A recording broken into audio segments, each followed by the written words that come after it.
All right. That was a wonderful screening. Let me just take a moment. Second of our three CLE words is conviction. Conviction. So, yeah, maybe if you want to help me with the lighting here. So, yeah, we're very pleased to have with us now as panelists to talk some about the film. It's a real privilege to be able to have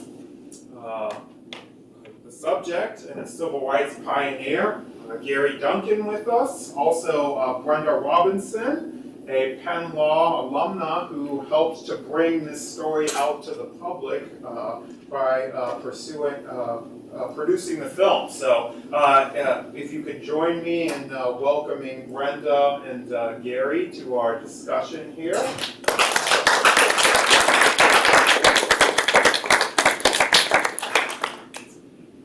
And welcome back to Penn Law, Brenda. We're going to take some audience questions in a moment. I will say that for those who are participating on Zoom, we are going to be monitoring the Q&A, so if you do have questions that you'd like to offer to Gary or Brenda, you can just use the Q&A feature on Zoom for that. So Brenda, if you don't mind, maybe I'll start with you. Obviously our alumna follow many interesting career paths, but you've followed a very unique one, and I'd love to hear a little bit more about how you got into this interesting business of supporting filmmaking and storytelling, and I'd be particularly interested in what it was about this particular project that caught your interest. Thank you so much. And first, let me just say again, thank you to all of you for taking the time to be here tonight. There's no greater feeling than to see an audience present, taking in the work that you've done and just appreciating these stories. So I just want to express my gratitude again. I really can't believe it's been almost 20 years since I graduated from Penn, and it's been quite a journey. And so I started out practicing in entertainment law, and as is the case with so many entertainment lawyers, you're around all of these creative, wonderful people in film, television, and music, and then you become the creative. And so many people knew me, said it wouldn't be long before I was jumping to the other side, but I'm thankful to have had that education to learn the business from that side of it as advisor and voice for the artist first, and now the artist myself. And so I've been involved in the film industry both as a financier and as a creative producer for both documentaries and narrative films. And so when I look at film projects and I think about what a story means and how important it is to bring it to the world, and I think first about what resonates with me personally, and also what the world needs to see in that moment. And in this instance, I have to say I'm deeply honored to have had the opportunity to have any involvement whatsoever in bringing Mr. Duncan's story to life. It's incredible to me to have gone through law school and to read cases and then to actually see living history in front of me. The actual plaintiff, the person whose story we're looking to share. And so this film was really an effort to humanize Mr. Duncan and the message. And we also really wanted to focus on allyship and the power in that, and how important it is to bring communities together, to align with one another, to actually affect change. And so I remember in law school, and you read cases, at least for me, I never thought about the personal stories of the people behind, because you don't think about them often as real life people. They're figures in history, and their names that you memorize for an exam, but never really had the opportunity to dig in and actually learn the backstory on the story. And this film presented that opportunity. And so we were just very fortunate that the people involved in the film were actually still alive and willing to tell the story. And our hope through nonfiction more broadly is to have an impact, to actually affect change in a way that's meaningful, that's sustainable. We believe that by using storytelling as our form of activism, we can educate the world. We can help people understand the journey, the process through film. And we believe that through film, we can lead audiences in developing a greater appreciation for our history and for the process, the things that had to get us to this point. And so it's been quite a journey for me to transition from law to film, but an incredibly fulfilling one, I must say. Thanks for sharing those thoughts. I mean, with your comments, it reminds me of the moment in this film where, it says, well, hey, this wasn't just a case, it's a person. So it's enormously gratifying to be able to learn more about your story, Gary. I certainly remember in criminal procedure, right, reading about Duncan v. Louisiana, as you did, Brenda. I never would have dreamed I'd have a chance to talk with you, so it's great to have you here as well. I'm curious, few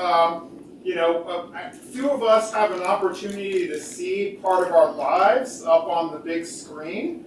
I'd be interested in your thoughts, Gary, about are there aspects of your experience that you think the filmmakers really captured well in the documentary? And was there anything that maybe surprised you or that was unexpected about how your story was told?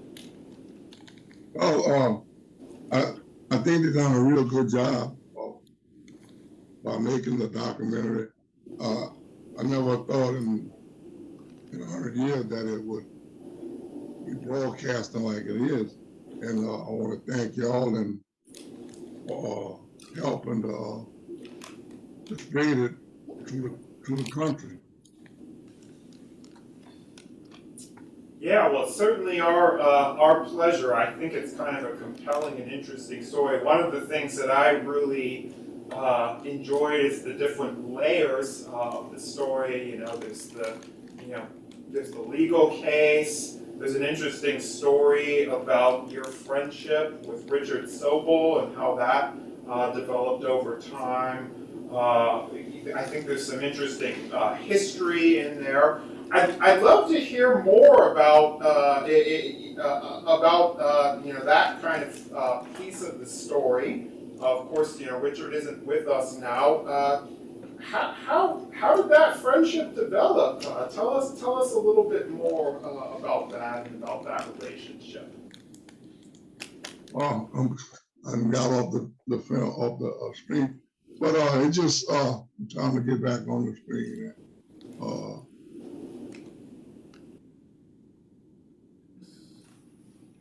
All right. Well, we'll hopefully we'll get Gary back in just a second here.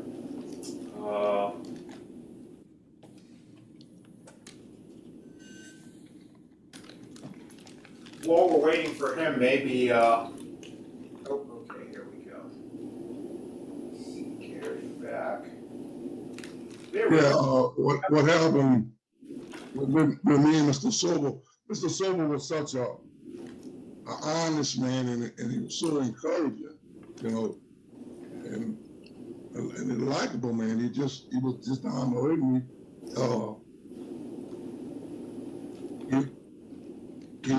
I just grew to him. I just grew on him because, like I say, he was just so honest and so encouraging. He never did leave me in a limbo or wondering how the outcome of this case would be. It all really was a positive situation with him. Yeah, I think it's interesting, you mentioning he never gave up, and I feel like one of the things I took away from the story is maybe that's a characteristic that the two of you share. I teach criminal law to my students, and we tell the students about how our criminal system today is a system of plea bargains, right? And trials are very uncommon. And this situation, which gets mentioned in the film, of people who are innocent, but nonetheless, right? You're offered the deal, and you're going to go ahead and take the deal because to actually fight your case through a trial, comes at great cost. I really admire, your fortitude in being able to do that, and I'd love to hear a little bit more about, what caused you to make that choice and say, hey, this is a situation where even though there's an easier way of pleading guilty, let's take the fine, be done with it, that you were willing to keep fighting and fighting to assert your innocence. Well, in the beginning, that's the way my intention was to take and plead guilty, and I figured it would have been over it. My family wasn't a rich family. I just had got married, and I didn't want to put no burden on my family. So my intention was to say, well, I'll just go on and plead guilty, and that it would be over with. But thank God for my mother. She had a lot more wisdom than I guess I would ever have. Me, and she talked to me, and she asked me about, did I hit the boy? I told her no. She said, well, hey, I'll walk buck naked in the street before I let you go to jail for something you didn't do. And that gave me a lot of courage, to hear the words my mother had spoke. I never wasn't somebody scared or anything. It's just that I was in financial heaven, and when she told me these words, well, hey, I felt like I could conquer the world. Well, that's wonderful that you had, kind of a wise mom to guide you and to provide that support. Obviously, that ultimately led to a transformative decision by the Supreme Court, which has affected many people who have come after you. I'd also be interested in your thoughts. I see a room in front of me of folks who've watched the film. As you think about what was depicted in your experience, what Gary, do you hope that folks will take away as they from this film and from learning more about what happened to you? Well, I hope this film will give people courage, to don't give up. Our old folks used to say, "Where's the real?" And I just hope that this will give the people courage to just don't give up their rights. Yeah, thanks. I mean, I think we're fortunate, and it's kind of fitting that we're able to have this conversation as we go into a weekend where we're going to celebrate Juneteenth and some of the strides that occurred in the past, but also for me, it's a reminder of the fact that there's lots more work that needs to be done, and of course that's going to take courageous actions by each of us, as you demonstrated for us. So we have a question from Kathleen that she submitted online. So she asks, do you have hope? What, if anything, should give us hope about the future for the United States? That it'll be more just for Black people? Or do you feel, you obviously went through a very difficult challenge,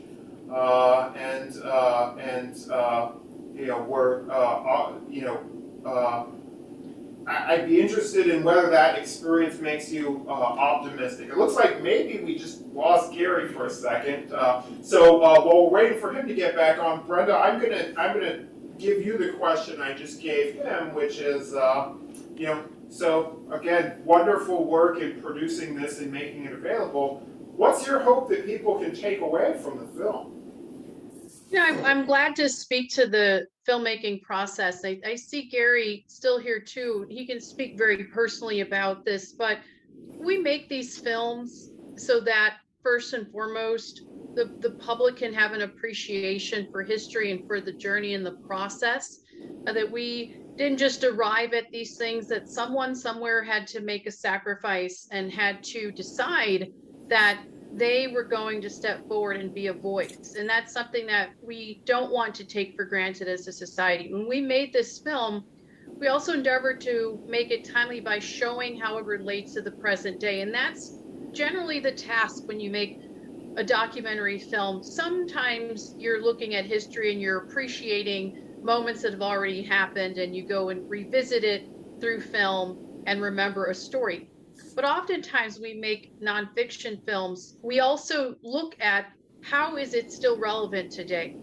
And this analysis is going on across the board in history. We think about all of our civil rights leaders, for example, and how their work still remains timely. And so our glorious director, Nancy Biersky, brought me onto this project, really worked to make sure that the film did not remain stuck in the past, but actually highlighted the many parallels that we see in what is happening in the world today. And so the experience that Gary Duncan had is very similar to the experience that many men of color have in this country, and it's still going on. This experience of allyship, which is so important in this moment. We think about just in the last 2 years how important it was for people to band together, and for African Americans in particular to not be left to fend for themselves in these moments.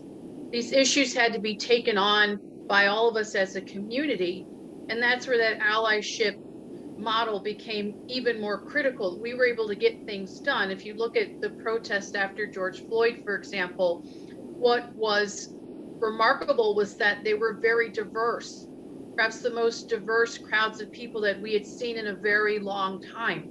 And 2020 wasn't the first time that America has gone through a racial reckoning. It was just the most recent time. And something different happened here. I want to say that it was in part attributed to the way that everyone collectively took ownership for the issue. And that's what we'd hope to highlight, even in the relationship between Mr. Duncan and Mr. Sobel, that someone had to make a choice that I will stand with you. And so when you look at that, that's the inspiration that we hope to communicate to audiences, that we cannot allow members of underrepresented groups to go it alone, that at some point we have to just stand up and do what is morally correct and let it be instinctive, not something that we do for the moment and it goes away, the news cycle moves on. Let us absorb that and let that be what guides us. And so when the film, we have that in mind. We're thinking about not just telling a story in linear fashion, you know, when this happened here and there, and then this was the outcome. We think about the message and think about, why is it that you would view this today and see why it's still important today, even though it happened supposedly a long time ago? It's still very immediate for us. And we also, as a film team, don't take for granted the willingness of the participants to allow us into their space to be able to tell their story. You know, in a way, as we're telling this, obviously we're expecting the film subjects to be willing to open up, but also to be prepared to revisit things and reprocess things in a way that will evoke emotions that we have to be prepared to address. And so there's a sensitivity there that's needed when you are entrusted with someone's real life story. And so we just want this film to help people develop an appreciation for that, that there was work and a process and a path that was required to get us just to this stage of just having basic rights, that someone had to actually go through something extraordinary so that we might be free today. And that is what we hope people take away from this message. Wonderful, yeah, thanks. And you know, I think some of your thoughts on allyship and thinking about how you know, maybe that pattern of allyship has grown over time. That's a reason that at least I feel optimistic. Gary, how about you? What are your views about the future? Do you feel optimistic that we are going to be able to continue to see progress towards more just, a more racially just society? I think so. What happened? I really do think so. It looks sort of rough right now because our last administration took and separated the country. But I think as a whole, people gonna come together. It's gonna take a while, but we're gonna as people, we're gonna come together and help each other, and realize that we're all as human beings, regardless of what color you are. And I thank God for the wonderful people that was involved with my case, the lawyers and my family. And I thank God for y'all for spreading this here. And there's still a lot of wrong that got to be corrected. We still have the systemic racism. You know, we got it in our education, we got it in our health care, we got it in our finances, we got it in our jobs, and we just got to take and organize ourselves and fight to make things better for us. We got to watch as Black people. We got to watch how we spend our money. You look like in the sport industry, just using the NFL for instance. I mean, hey, back in the days, they always say a Black man wasn't smart enough to be a quarterback. He didn't think fast enough. Now they don't want to put us in upper management. So I would tell the people, hey, let's protest this. You know, don't look at them on television. Don't spend your money going to the football game, and they'll realize, you know, that's where you hurt people, rich people, you hurt them financially in their pockets. So we got to organize, and we just can't give up. It's just a lot of work we have to do, and realize, because Black people spend more money than any nationality of people in this country. You know, we spent something like $1.2 trillion a year. You know, and we have a lot to do with this country. We help build this country, so we can't just let nothing go. And we got to take and look back, you know, and just yesterday is right there. You know, you can't forget about yesterday because it's right there. It's right there. And we just gotta continue on doing the right thing to get to the right places. Well, I certainly hope that you know, your story, and I trust that as people have opportunities to learn about your experience through the film, that will provide some inspiration to do just what you said, come together and work on these issues. I wonder if there are any questions for anyone here in the audience that you'd like to direct either to Ms. Robinson or Mr. Duncan. Any audience questions? Yeah, please go ahead. I just was really moved by your mom, Mr. Duncan, your mom's experience and her encouragement. And I just wanted to know how she reacted to the case going to the Supreme Court. So the question was, a audience participant said she was moved by the discussion of your mom and what you shared, and she was interested in knowing how did she react to when the case went to the Supreme Court. Well, I'm not really understanding, but I mean, if a case like mine today would go to the Supreme Court, it wouldn't stand a chance. It really wouldn't. For the justice that we have in there. In the 60s, we had more Democratic Supreme Court justices in there, and we had more honorable people, justices in there. This country looked like it had more moral. We have, I think we have to a little bit more harder struggle right now to take and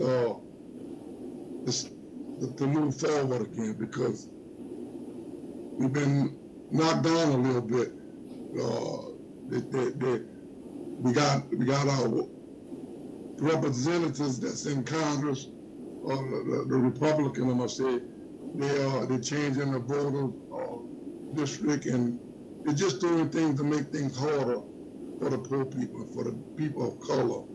and we just gotta dig in there and fight. That's all. Fair. I mean, I'm not talking about physically fight, but we gotta get there and work, come together.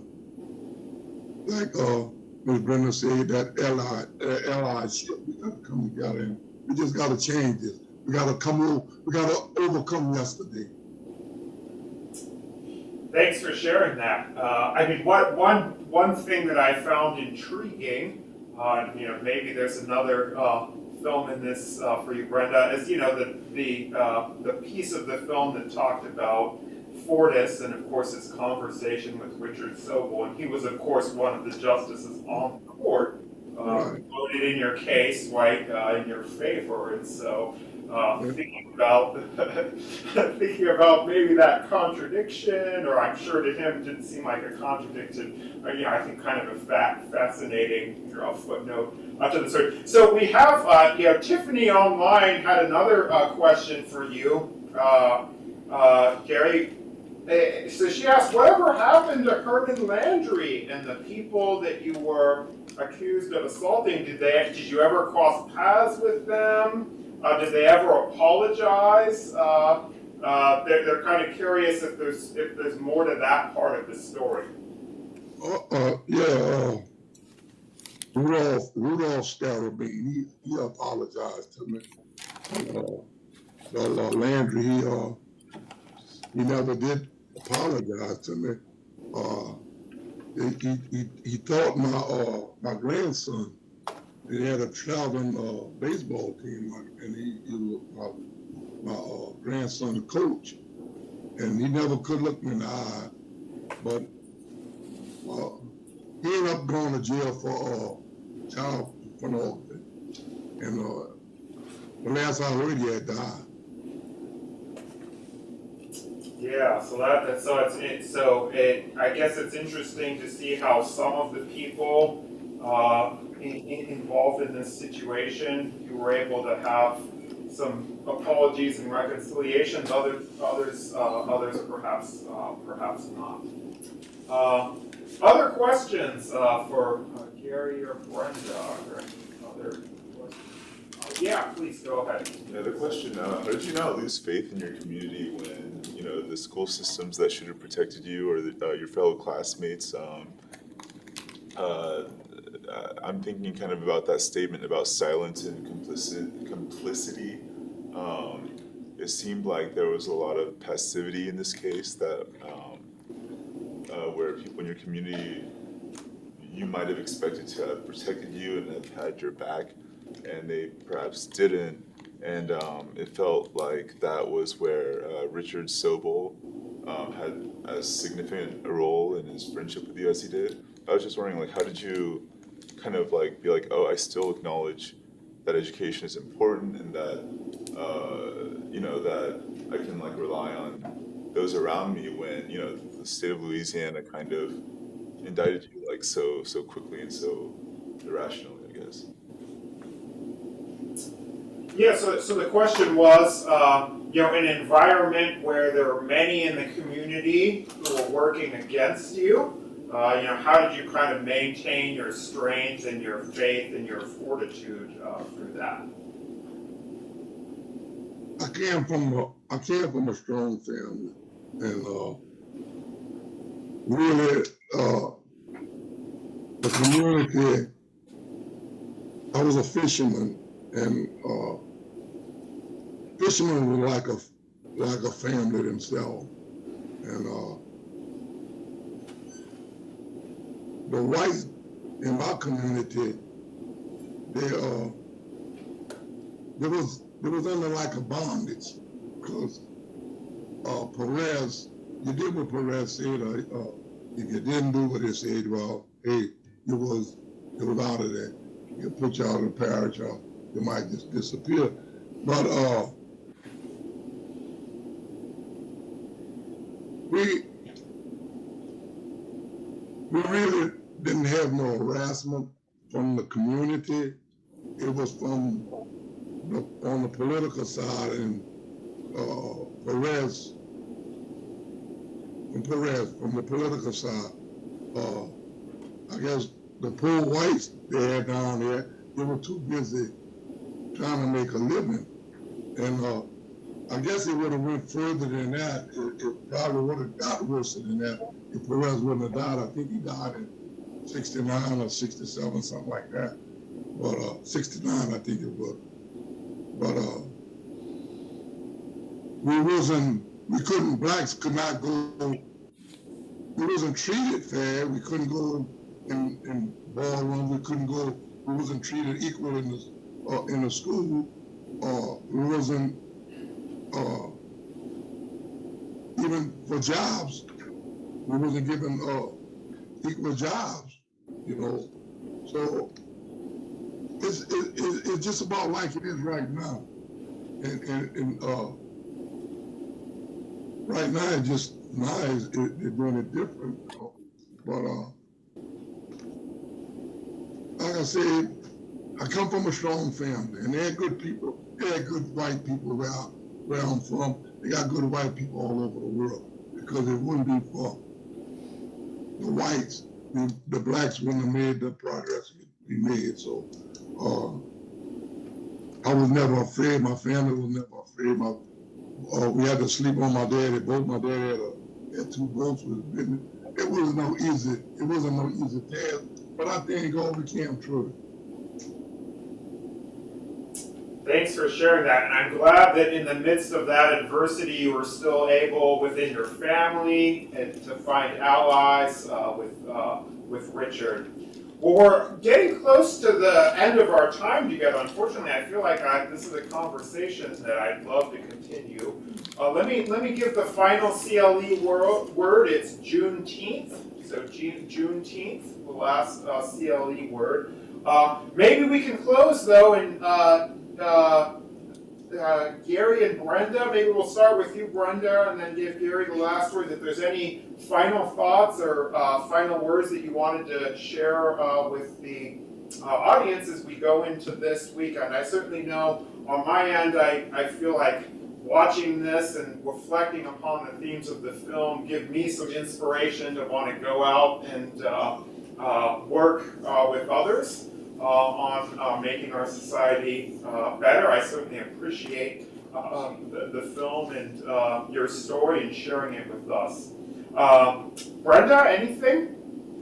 Yes, you know, we feel real privilege here that we can tell these stories, and the idea that we can access information that has virtually been unavailable up to this point. This is why we love working with subjects who are living history. These are the details and the feelings and the backstory that you just wouldn't get in a textbook. And so our hope with any documentary film, and this is what I see as the big differentiator between documentaries and feature narrative films, is that they will have extended life, that the messages are so important that we'll keep talking about them. And so this is the way that we do that. We screen it, we develop a strategy for rolling it out to schools and to audiences. We can then talk about it afterwards. This film was never meant to just present a one-off opportunity where you watch it and you enjoy it and then you leave the theater, never talk about it again. We want dialogue to emerge from this. And so although this film focuses on one case, it's an example of what it means to actually humanize people by bringing out the facts and details of their story so that we can have a better understanding of how we've gotten to where we are at this moment and what else we need to do, just as you've so elegantly pointed out throughout. And so we want this film to have extended life, and we're looking forward to continuing to travel with this so that people can ask the very thoughtful questions like what we saw tonight. And we want people to be curious, and we want people to go back and remember the history, and especially law students. I'll say as a lawyer, you know, just taking the names and actually turning them into something real was very meaningful for me, especially. And we're in a moment in the nonfiction space where documentaries are booming. The business model is changing for how we make them, how we finance them.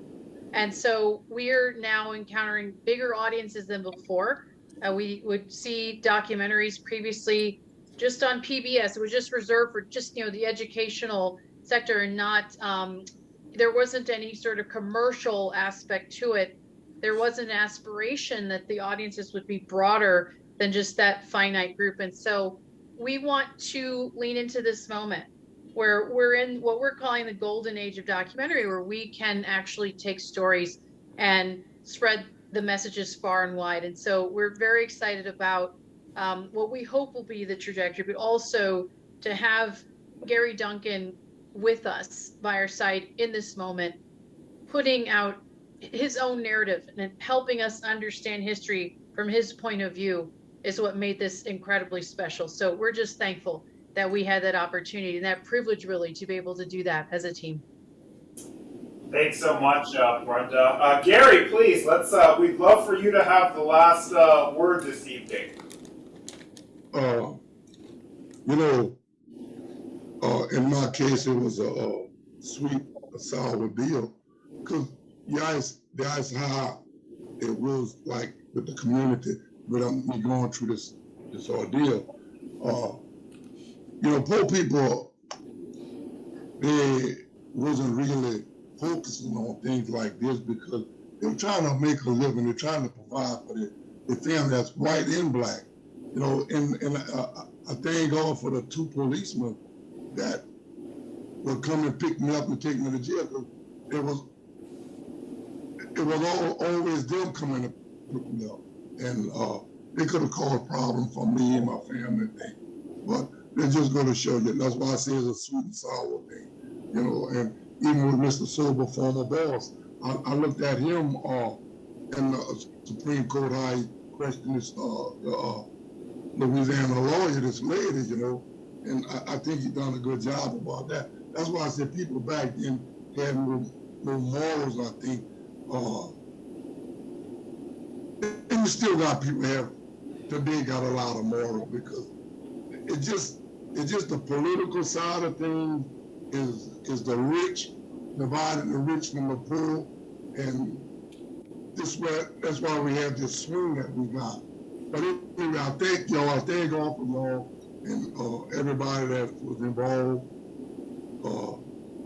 And I just trust God that y'all continue on trying to spread the word, so my document or anybody else's document, that it's going to help advance this United States, and that we could get back as one, and we, and don't be divided.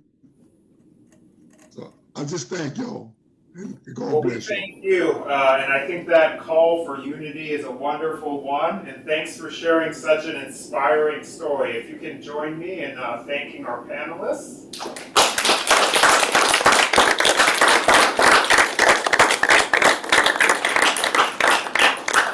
And this concludes our gathering. So I hope everyone has a wonderful rest of your evening. Thanks again, and we hope to see you back at Penn Cary Law again soon.